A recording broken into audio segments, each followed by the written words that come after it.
Hi hello welcome back to my YouTube channel. ಎಲ್ಲರೂ ಹೇಗಿದ್ದೀರಾ? ಎಲ್ಲರೂ ಚೆನ್ನಾಗಿದ್ದೀರಾ ಅಂತ ಹೇಳಿ ಭಾವಿಸ್ತೀನಿ. ಇವತ್ತು ಬೆಳಗ್ಗೆನೇ ವ್ಲಾಗ್ ಮಾಡ್ತಾಯಿದ್ದೀನಿ.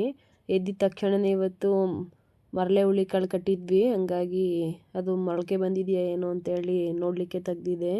ತುಂಬಾ ಚೆನ್ನಾಗಿ ಮೊಳಕೆ ಬಂದಿತ್ತು ಅಂತಲೇ ಹೇಳ್ಬೋದು. ನೀಟಾಗಿ ಬಂದಿದೆ. ಈ ಥರನೇ ಬಂದರೆ ಸಾಕು, ಇದಕ್ಕಿಂತ ಜಾಸ್ತಿ ಬಂದರೆ ಚೆನ್ನಾಗಿರೋದಿಲ್ಲ. ಮತ್ತು ಸ್ವಲ್ಪ ಮೊಳಕೆ ಬಂದ್ರೂ ಅದೂ ಚೆನ್ನಾಗಿರೋದಿಲ್ಲ ಸಾಂಬಾರು ಮಾಡಲಿಕ್ಕೆ. ಈ ಥರ ಇಷ್ಟು ಬಂದರೆ ಸಾಕು. ಮೊಳಕೆ ಹುಳಿಕಾಳು ಬಸ್ಸಾರು ಮಾಡೋಣ ಅಂತೇಳಿ ಇವಾಗಲೇ ಚೆಕ್ ಮಾಡಿಕೊಂಡೆ ಬೆಳಗ್ಗೆನೇ. ಇದಕ್ಕೆ ಊರಿಂದ ಹಲಸಿನಹಣ್ಣು ತೊಗೊಂಡು ಬಂದಿದ್ವಲ್ಲ, ಅದ್ರ ಬೀಜಗಳನ್ನೂ ಬಿಡಿಸಿ ಇಟ್ಕೊಂಡಿದ್ದೀನಿ. ಅದನ್ನು ಸಹಿತ ಇವತ್ತು ಇದ್ರೊಳಗಡೆನೆ ಹಾಕ್ಬಿಟ್ಟು, ಮತ್ತು ಇದಕ್ಕೆ ಸ್ವಲ್ಪ ಆಲೂಗೆಡ್ಡೆ ಇದೆ, ಅದನ್ನು ಹಾಕಿ ಬಸ್ಸಾರು ಮಾಡೋಣ ಅಂತೇಳಿ. ಇವಾಗ ಮಳೆ ಬರ್ತಾ ಇರೋದ್ರಿಂದ ಹಲಸಿನ ಬೀಜನೂ ಸ್ವಲ್ಪ ಹಾಳಾಗ್ತಾಯಿತ್ತು, ಹಂಗಾಗಿ ಅದನ್ನು ಇವತ್ತು ಕೆಚ್ಚಿಬಿಟ್ಟು ನೀಟಾಗಿ ಬಿಡಿಸ್ಬಿಟ್ಟು ಇಡೋಣ ಅಂತೇಳಿ ಇಟ್ಕೋತಾ ಇದ್ದೀನಿ. ನಾನು ಇವಾಗ ಸಾಂಬಾರು ಮಾಡೋದಿಲ್ಲ, ಸ್ವಲ್ಪ ಹೊರಗಡೆ ಹೋಗೋದಿದೆ, ಹಂಗಾಗಿ ಹೊರಗಡೆ ಹೋಗಿ ಬಂದಮೇಲೆ ಮಾಡ್ಕೊಳ್ಳೋಣ ಅಂತೇಳಿ ಇವಾಗಲೇ ಸ್ವಲ್ಪ ಪ್ರಿಪೇರ್ ಮಾಡಿ ಇಟ್ಬಿಟ್ಟು ಹೋಗೋಣ ಅಂತೇಳಿ ಎಲ್ಲ ಬಿಡಿಸಿಡ್ತಾ ಇದ್ದೀನಿ. ಯಶು ಮಲಗಿದ್ಲು, ಅವಳು ಎದ್ದೇಳೋದ್ರೊಳಗಡೆ ಸ್ವಲ್ಪ ಬಿಡಿಸಿಟ್ಕೊಂಬಿಡೋಣ, ಮಧ್ಯಾಹ್ನಕ್ಕೆ ಹೆಲ್ಪ್ ಆಗುತ್ತೆ ಅಂತ ಹೇಳಿ. ಆವಾಗ ಒಂದೇ ಸರಿ ಬಂದು ಗಾಬರಿಯಲ್ಲಿ ಏನು ಮಾಡಲಿಕ್ಕಾಗೋದಿಲ್ಲ. ಅವಳು ಮಲ್ಕೊಂಡಿದ್ದಾಗಲೇ ನಾನು ಸ್ವಲ್ಪ ಕೆಲಸಗಳನ್ನ ಮುಗಿಸ್ಕೊಂಡ್ಬಿಡ್ತೀನಿ. ಇನ್ನು ಬೆಳಗಿನ ಟಿಫನ್ಗೆ ಅವರೆಲ್ಲರಿಗೂ ಒಗ್ಗರಣೆ ಅನ್ನ ಮಾಡ್ಕೊಂಡು ತಿಂದರು. ನೈಟು ಸ್ವಲ್ಪ ರೈಸ್ ಮಿಕ್ಕಿತ್ತು, ಹಂಗಾಗಿ ನಾನು ಮೆಂತ್ಯದಿಟ್ಟು ಮಾಡಿಕೊಂಡು ತಿನ್ನೋಣ ಅಂತೇಳಿ ತಿಂತಾಯಿದ್ದೀನಿ. ನಾನು ನೈಟು ಮಿಕ್ಕಿರೋ ರೈಸು ಇವಾಗೆಲ್ಲ ಊಟ ಮಾಡೋದಿಲ್ಲ. ಯಶುಗೆ ಇನ್ನೂ ಬ್ರೆಸ್ಟ್ ಮಿಲ್ಕ್ ಕೊಡ್ತೀನಲ್ಲ, ಹಂಗಾಗಿ ಈ ಮೆಂತ್ಯದಿಟ್ಟು ತಿಂದರೆ ತೋಳ್ಗೂ ಬಲ ಸೊಂಟಕ್ಕೂ ಗಟ್ಟಿ ಅಂತ ಹೇಳ್ತಾರೆ. ಮತ್ತು ಬ್ರೆಸ್ಟ್ ಮಿಲ್ಕು ತುಂಬಾ ಜಾಸ್ತಿ ಆಗುತ್ತೆ, ಮಕ್ಳಿಗೂ ಸಹಿತ ಶಕ್ತಿ ತುಂಬಾ ಚೆನ್ನಾಗಿ ಬರುತ್ತೆ ಅಂತಲೇ ಹೇಳ್ಬೋದು. ಹಂಗಾಗಿ ಬೆಳಗ್ಗೆ ಎದ್ದಿದ ತಕ್ಷಣವೇ ನಾನು ಟಿಫನ್ಗೂ ಮುಂಚೆನೇ ಮೆಂತ್ಯದಿಟ್ಟು ಸ್ವಲ್ಪ ತುಪ್ಪ ಹಾಕೊಂಬಿಟ್ಟು ತಿಂದ್ಬಿಡ್ತೀನಿ, ಬಿಸಿ ಇದ್ದಾಗಲೇ. ತುಂಬಾ ಚೆನ್ನಾಗಿರುತ್ತೆ ಅಂತಲೇ ಹೇಳ್ಬೋದು. ಇನ್ನು ನಾವು ಕೂಡ ಎಲ್ಲರೂ ರೆಡಿಯಾಗಿ ಯಶುಗೂ ಕೂಡ ಸ್ನಾನ ಮಾಡಿಸಿ ಅವಳಿಗೂ ಟೋಪಿ ಎಲ್ಲ ಹಾಕಿದ್ದೀನಿ. ಸ್ವೆಟರ್ನ ಏನು ಮಾಡಿದ್ರು ಹಾಕಿಸ್ಕೊತಾ ಇಲ್ಲ. ಈ ಟೋಪಿನೂ ಅಷ್ಟೇ, ಒಂದು 10 ನಿಮಿಷ ಹಾಕಿಸ್ಕೊಂಡಿರ್ತಾಳೆ ಅಷ್ಟೇ, ಆಮೇಲೆ ಕಿತ್ತಿ ಬಿಸಾಕ್ಬಿಡ್ತಾಳೆ. ಅವಳು ಮಗುನಿಂದನೂ ಅಷ್ಟೇ ಯಾವುದೇ ಥರ ಟೋಪಿ ಆಗಲಿ ಸ್ವೆಟ್ರ್ ಆಗಲಿ ಹಾಕಿಸ್ಕೊಳ್ಳೋದೇ ಇಲ್ಲ. ನಾವು ಸುಮ್ಮನೆ ತೊಗೊಂಡ್ವಿ ಅಷ್ಟೇ, ದುಡ್ಡು ವೇಸ್ಟು ಅಂತಲೇ ಹೇಳ್ಬೋದು. ಎಲ್ಲನೂ ಒಂದು ಬ್ಯಾಗ್ ಹಾಕಿ ಎತ್ತಿಟ್ಬಿಟ್ಟಿದ್ದೀನಿ. ನಮ್ಮ ರಿಲೇಷನಲ್ಲಿ ಯಾರ್ದಾದ್ರೂ ಪಾಪು ಆದರೆ ಕೊಡೋಣ ಅಂತ ಹೇಳಿ. ತುಂಬಾ ಹೊಸದಿದೆ, ಬಿಸಾಕಲಿಕ್ಕೆ ಹೊಟ್ಟೆ ಉರಿಯುತ್ತೆ, ಹಂಗಾಗಿ ಈ ಟೋಪಿ ಒಂದು ಮಾತ್ರ ತುಂಬಾ ಇಷ್ಟಪಟ್ಟು ಹಾಕ್ಸ್ಕೊತಾಳೆ. ಇದು ತುಂಬಾ ಎಕ್ಸ್ಪೆಂಡಬಲ್ ಇದೆ, ಹಂಗಾಗಿ ಇದು ಅವಳಿಗೆ ಚುಚ್ಚೋದಿಲ್ಲ ಅಂತ ಅನಿಸುತ್ತೆ. ಅವಳಿಗೆ ಇದು ತುಂಬಾ ಕಂಫರ್ಟ್ ಇರ್ಬೋದು ಅಂತ ಅಂದ್ಕೊಂಡಿದ್ದೀನಿ. ನನಗೆ ಗೊತ್ತಿಲ್ಲ ಅಷ್ಟು, ಇದನ್ನ ಮಾತ್ರ ಇಷ್ಟಪಟ್ಕೊಂಡು ಹಾಕಿಸ್ಕೊತಾಳಲ್ವ, ಹಂಗಾಗಿ ಈ ಚಿಕ್ಕ ಮಕ್ಕಳು ಬಟ್ಟೆನ ಯಾರಿಗಾದ್ರೂ ಕೊಟ್ಟರೆ ಬೇಡ ಅನ್ನೋದಿಲ್ವಲ್ಲ, ಹಂಗಾಗಿ ಎಲ್ಲ ಎತ್ತಿಟ್ಟಿದ್ದೀನಿ. ಇನ್ನು ನಾವು ಗಗನ್ನ ಸ್ಕೂಲ್ ಹತ್ರ ಬಿಟ್ಬಿಟ್ಟು ಸ್ವಲ್ಪ ಹೊರಗಡೆ ಹೋಗೋದಿದೆ, ಹಂಗಾಗಿ ಇವತ್ತು ಫಸ್ಟ್ ಟೈಮ್ ಅಲ್ವಾ, ಹಂಗಾಗಿ ಕರ್ಕೊಂಬಂದು ಬಿಟ್ಬಿಟ್ಟು ಹೋಗೋಣ ಅಂತೇಳಿ ಸ್ಕೂಲ್ ಹತ್ರ ಬಂದಿದ್ದೀವಿ. ಒಳಗಡೆ ವಿಡಿಯೋ ಹೋಗಿ ಮಾಡಲಿಲ್ಲ, ನಾನು ಆಚೆಯಿಂದ ಮಾಡ್ಕೋತಾ ಇದ್ದೀನಿ. ಇದು ಶ್ರೀ ವಿನಾಯಕ ಹೈಸ್ಕೂಲ್ ಅಂತ ಹೇಳ್ಬಿಟ್ಟು ಇಂಗ್ಲೀಷ್ ಮೀಡಿಯಮ್ಮು, ಇಲ್ಲಿ ಸೇರಿಸಿದ್ದೀವಿ. ಇಲ್ಲಿ LKG UKG ಇಂದ ಹಿಡಿದು ಸೆಕೆಂಡ್ PUC ಇದೆ. ಸ್ಕೂಲ್ ನೋಡೋಕ್ಕೆ ಮಾತ್ರ ತುಂಬಾ ಚೆನ್ನಾಗಿದೆ ಅಂತಲೇ ಹೇಳ್ಬೋದು. ಹೊರ್ಗಡೆ ನೋಡಲಿಕ್ಕೆ ಚೆನ್ನಾಗಿದೆ, ಒಳಗಡೆ ಪಾಠ ಎಲ್ಲ ಯಾವ ಥರ ಮಾಡ್ತಾರೆ ಅಂತೇಳಿ ಗಗನ್ ಹೇಳಿದ್ಮೇಲೆ ಗೊತ್ತಾಗುತ್ತೆ ನಮಗೆ. ಯಾಕಂದರೆ ನಾವೇನು ಒಳಗಡೆ ಹೋಗಿ ಓದಲಿಕ್ಕೆ ಹೋಗೋದಿಲ್ವಲ್ಲ, ಹಂಗಾಗಿ ಹೊರ್ಗಡೆಯಿಂದ ನೋಡಲಿಕ್ಕೆ ಸ್ಕೂಲ್ ಮಾತ್ರ ತುಂಬಾ ಚೆನ್ನಾಗಿದೆ.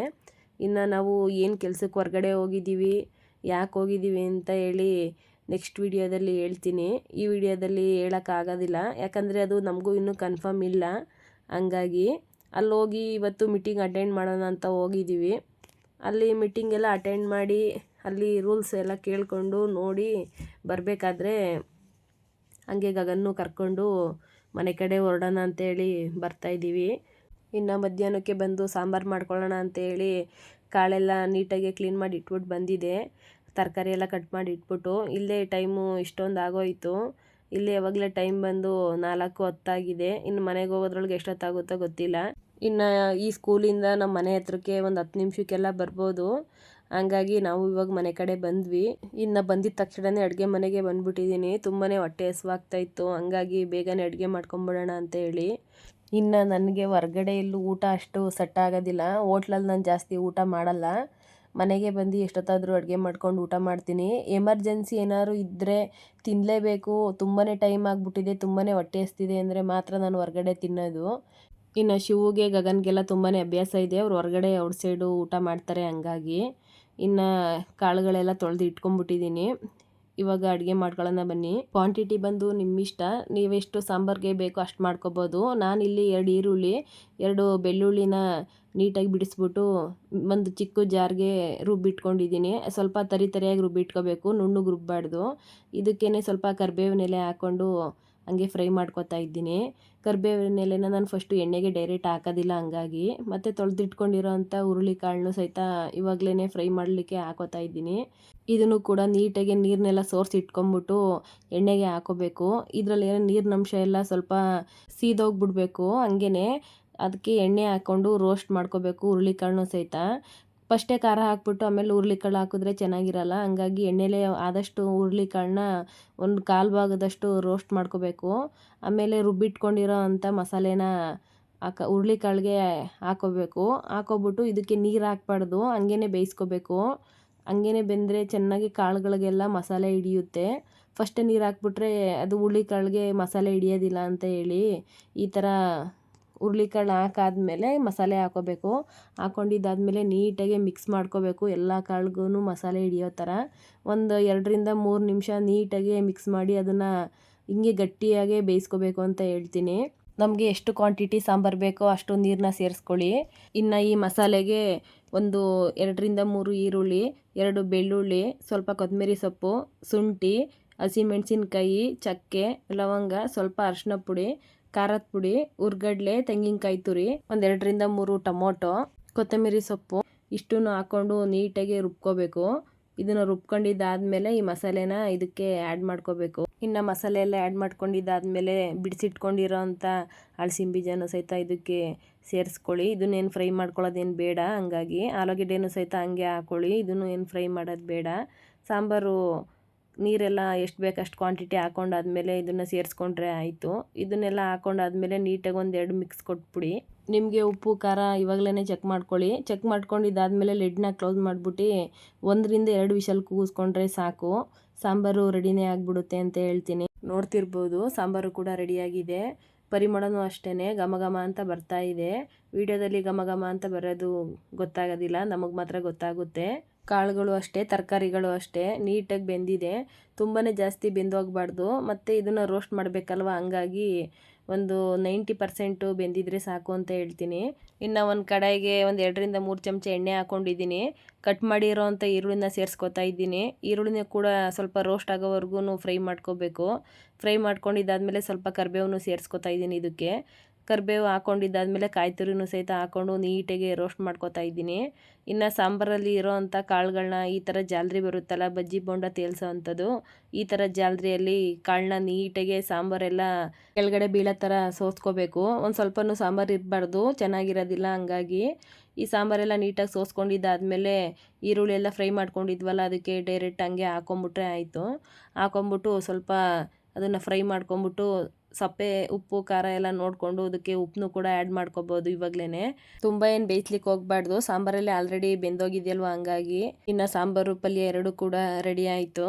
ಇನ್ನು ಸಾಮಾನ್ಯವಾಗಿ ಆಫ್ಟರ್ ಡೆಲಿವರಿ ಆಗಿರೋರಿಗೆಲ್ಲ ಬ್ಯಾಕ್ ಪ್ಯಾಚಸ್ಸು ಮತ್ತು ಡಾರ್ಕ್ ಸರ್ಕಲ್ಲು, ಪಿಂಪಲ್ಸ್ ಆಗಿ ಕರೆಗಳೆಲ್ಲ ಹಂಗೆ ಉಳ್ಕೊಂಬಿಡ್ತಿರುತ್ತಂತಲ್ಲ, ಹಂಗೆ ನನಗೂ ಸಹಿತ ಆಗಿತ್ತು. ಹಂಗಾಗಿ ನಾನು 2 ಮಂತಿಂದ ಪಿಲಿಗ್ರಾಮ್ ವಿಟಮಿನ್ ಸಿ ಅನ್ನೋ ಈ ಸಿರಮ್ನ ಯೂಸ್ ಮಾಡ್ತಾಯಿದ್ದೆ. ತುಂಬಾ ಚೆನ್ನಾಗಿ ರಿಸಲ್ಟ್ ಕೊಟ್ಟಿದೆ ಅಂತಲೇ ಹೇಳ್ಬೋದು. ಇದು ಫೇಸ್ ಸಿರಮ್ಮು, ಮತ್ತು ನೆಕ್ಕಿಗೂ ಕೂಡ ಹಾಕೋಬೋದು, ಏನು ಪ್ರಾಬ್ಲಮ್ ಏನಿಲ್ಲ ಅಂತ ಹೇಳಿದ್ರು. ಹಂಗಾಗಿ ನಾನು ಕೂಡ 2 ಮಂತಿಂದ ಯೂಸ್ ಮಾಡ್ತಾ ಇದ್ದೀನಿ. ಇವತ್ತು ಖಾಲಿಯಾಗಿತ್ತು ಅಂತೇಳಿ ಹೊಸ್ದಾಗಿ ತೊಗೊಂಡು ಬಂದಲ್ವ, ನಾನು ಯೂಸ್ ಮಾಡಿ ನೋಡಿದ್ಮೇಲೆ ನಿಮಗೆ ಹೇಳೋಣ ಅಂತೇಳಿ ಹೇಳ್ತಾ ಇದ್ದೀನಿ ಇವಾಗ. ಇದಕ್ಕೆ ಯಾವುದೇ ಥರ ಕಲರ್ ಆಗಲಿ ಕೆಮಿಕಲ್ ಆಗಲಿ ಯಾವುದು ಯೂಸ್ ಮಾಡಿರೋದಿಲ್ಲ. 50% ವಿಟಮಿನ್ ಯೂಸ್ ಮಾಡಿರ್ತಾರೆ ಅಂತಲೇ ಹೇಳ್ಬೋದು.